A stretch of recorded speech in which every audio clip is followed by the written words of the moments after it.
Bapak, Ibu, dan Saudara, segenap warga GKJ Limpung yang diberkati oleh Tuhan, pada hari Sabtu pagi ini, kembali kita akan bersama-sama merenungkan firman Tuhan. Dan sebelumnya mari kita bersama berdoa, memohon hikmat dari Roh Kudus. Saya hantarkan. Ya Tuhan, pagi ini adalah pagi yang kami syukuri, di mana kami boleh kembali diberikan kesempatan untuk mendengarkan sapaan firman-Mu. Biarlah firman Tuhan dapat sungguh-sungguh kami resapi, sehingga iman kami semakin didewasakan. Bersabdalah ya Tuhan, kami siap untuk menerima. Amin. Bapak, Ibu, dan Saudara yang terkasih, ada satu bacaan perikop singkat yang menarik untuk kita renungkan bersama-sama menjelang kita menghayati Paskah, tentang Yesus dikuburkan. Kisah ini terambil dari Lukas 23 ayat 50 sampai 56a.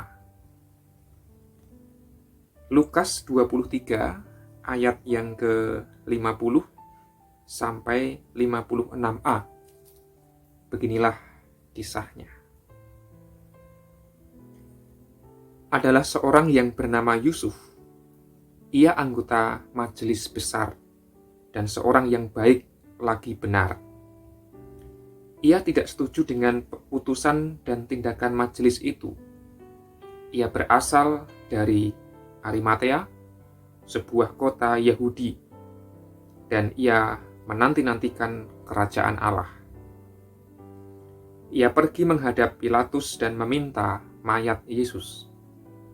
Dan sesudah ia menurunkan mayat itu, ia mengapaninya dengan kain lenan, lalu membaringkannya di dalam kubur yang digali di dalam bukit batu, di mana belum pernah dibaringkan mayat. Hari itu adalah hari persiapan dan Sabat hampir mulai. Dan perempuan-perempuan yang datang bersama-sama dengan Yesus dari Galilea ikut serta, dan mereka melihat kubur itu dan bagaimana mayatnya dibaringkan. Dan setelah pulang, mereka menyediakan rempah-rempah dan minyak mur. Saudara-saudara, kisah ini jarang diungkap dengan gamblang.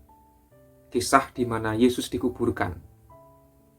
Berbicara soal pemakaman, penguburan, selama kurang lebih 1 tahun ini, kita diperhadapkan pada sebuah kenyataan yang cukup mengerikan, yaitu pandemi COVID-19.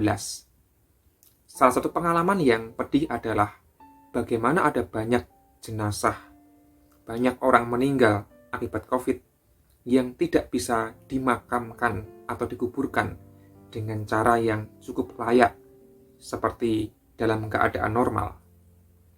Memang tidak dapat disangkal orang yang diduga atau bahkan dinyatakan positif COVID dan kemudian meninggal haruslah dimakamkan dengan cara protokol kesehatan. Dan cara itu ternyata tidak terlalu membuat nyaman bagi banyak orang, termasuk terutama bagi keluarga. Tentu, ketika ada orang yang dikasihi meninggal dunia, keluarga ingin memberikan penghormatan yang terakhir dengan layak, dengan pantas. Tentu kita sebagai sesama warga gereja misalnya, juga ingin melayat, mengungkapkan bela sungkawa, menghibur keluarga dari dekat. Tentu, orang-orang terkasih ingin hadir, ingin memberikan perawatan yang terbaik bagi orang yang sudah meninggal itu. Namun, kenyataan berkata lain. Harus dihadapi dan diterima bahwa dalam beberapa kasus, jenazah COVID-19 haruslah dimakamkan dengan protokol yang ketat. Tentu, secara medis dan secara spiritual, semua itu kemudian dimaknai sebagai cara yang tetap layak dan tetap pantas, justru demi menjaga keamanan semuanya. Nah, Bapak, Ibu, dan Saudara yang terkasih, pemakaman yang tidak layak dan tidak pantas itu juga hampir dialami oleh Gusti Yesus. Tuhan Yesus, cara meninggalnya itu juga sudah tidak layak, disalibkan di Golgota. Cara kematian yang paling hina pada zaman itu. Hampir-hampir Yesus juga tidak dimakamkan. Pada kebanyakan jenazah yang disalibkan Romawi pada zaman itu, jenazahnya itu akan habis dipatok atau dimakan oleh burung-burung pemakan bangkai. Sungguh tidak terhormat. Hampir-hampir Yesus dibiarkan tergantung mayatnya di atas kayu salib. Apalagi waktu itu Yesus meninggal di hari Jumat dan menjelang hari Sabat. Ketika sudah mulai hari Sabat, orang tidak boleh bekerja, termasuk tidak boleh mengurus jenazah, tidak boleh memakamkan orang. Jadi waktunya sangat mepet. Untunglah ada seorang yang bernama Yusuf dari Arimatea, dan dia adalah anggota majelis besar, anggota Sanhedrin. Kebanyakan Sanhedrin, majelis besar beragama Yahudi ini, setuju Yesus dihukum mati. Namun Yusuf nampaknya satu orang yang tidak setuju. Dia punya prinsip, dia percaya kepada Yesus sebagai orang yang benar. Dia berani menantang arus. Tak hanya itu, keberanian Yusuf Arimatea juga dalam hal meminta jenazah Yesus untuk bisa dimakamkan dengan layak. Barangkali Yusuf Arimatea kala itu juga menghadapi risiko mungkin ditolak oleh Pontius Pilatus permintaannya, mungkin akan dijauhi oleh teman-temannya.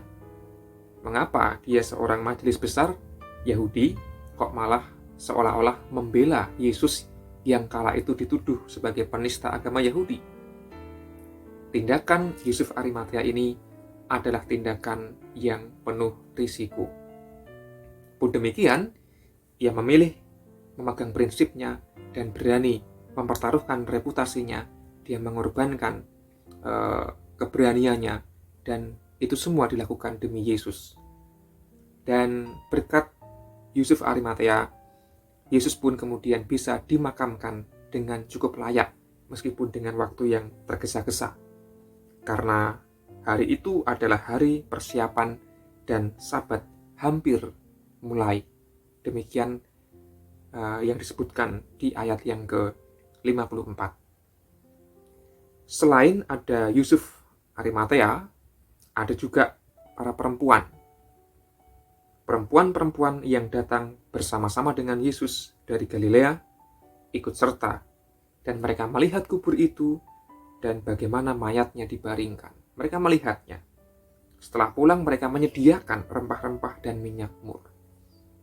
Jadi setelah pulang dari makam, para perempuan ini menyiapkan rempah-rempah untuk jenazah Yesus. Dan akhirnya jenazah Yesus pun bisa dimakamkan dengan cukup layak, meskipun barangkali tidak seideal jenazah-jenazah biasa yang lain. Nah, Bapak, Ibu, dan Saudara yang terkasih, ternyata Yesus pun menghadapi kenyataan di akhir hidupnya, kematiannya dengan cara yang tidak terhormat dan hampir saja dimakamkan dengan cara yang tidak terhormat. Namun berkat orang-orang di sekitarnya yang peduli dan penuh kasih, Yesus kemudian bisa dipulasara. Yesus kemudian bisa dirawat jenazahnya dengan cukup layak. Ini menunjukkan bahwa cinta kasih dari orang-orang terdekat Yesus itu merupakan hal yang berharga dan penting untuk kita teladani. Jemaat yang terkasih di dalam Tuhan, penghormatan kepada orang yang sudah meninggal adalah sesuatu yang penting. Namun tidak hanya menunggu orang itu meninggal. Ketika orang itu masih hidup, mari kita juga belajar untuk terus memberikan penghormatan, khususnya kepada orang-orang tua, kepada orang-orang yang kita pandang berjasa, dan orang-orang yang pantas dihormati. Dan di minggu-minggu Prapaskah ini, kita diajak untuk belajar terus memberikan penghargaan, apresiasi kepada orang-orang di sekitar kita. Barangkali mereka orang yang tidak sempurna, orang yang barangkali pantas dihina, direndahkan. Namun bukankah setiap orang pantas mendapatkan penghormatan, sekecil apapun? Maka mari kita belajar menahan diri dari menghina dan merendahkan, dan terus belajar untuk memberikan penghormatan serta penghargaan kepada orang lain, betapapun orang itu tidak terpandang dan tidak elok. Justru orang-orang yang lemah, yang rendah, yang miskin, yang pantas kita dahulukan untuk kita hormati.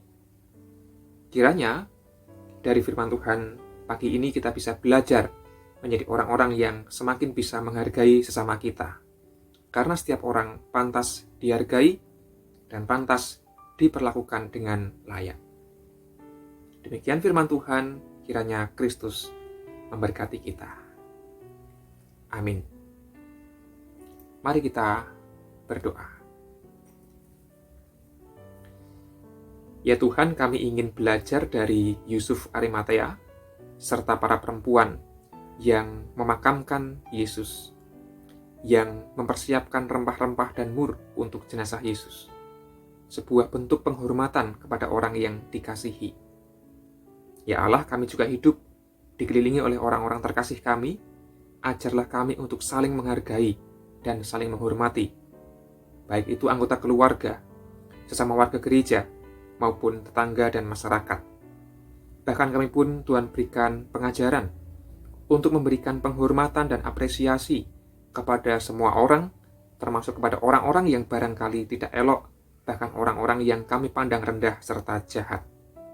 Biarlah kami belajar menghargai orang lain, karena itulah yang Tuhan teladankan pula. Inilah doa kami ya Tuhan, kiranya boleh semakin memperkaya peziarahan kami semasa Prapaskah ini. Kami berdoa di dalam nama Yesus Kristus. Amin. Demikian Bapak, Ibu, dan Saudara, renungan Sabtu pagi telah usai. Selamat beraktivitas. Tuhan Yesus senantiasa memberkati. Amin.